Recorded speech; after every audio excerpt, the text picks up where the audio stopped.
Among both the armies of Moscow and the Golden Horde were strange-looking creatures. Grotesque, sinister faces that struck terror into a foe.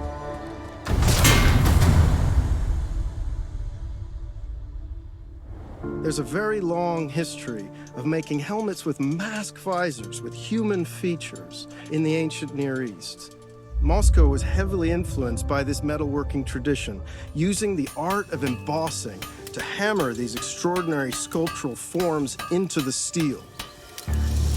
To make these masks required highly skilled artisans. In present-day Poland, Adam Mazia is a master of the craft.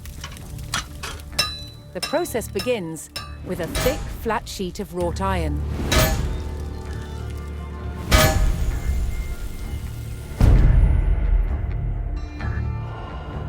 The hammer stretches and domes the plate, the beginnings of a face.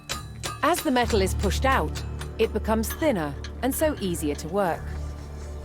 Adam marks a center point and an outline of the nose. This is the only guide he uses.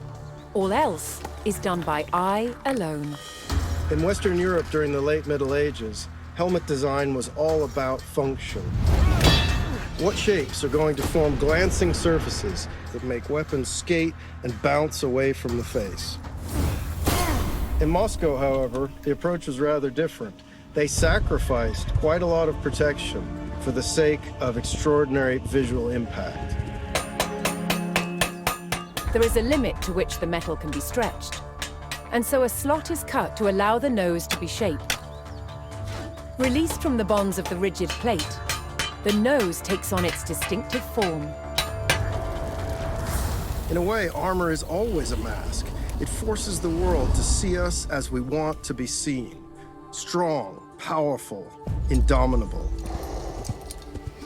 These Muscovite mask visors are an extraordinary example of that projection of identity. In some cases, they were actually made as portraits in the image of the wearer. With every strike, the features become more and more recognizably human. The furnace imbues the mask with a warrior's fury.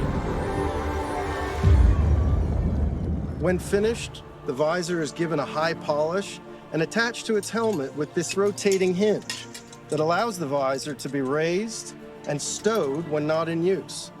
But it can always be quickly lowered as soon as danger threatens.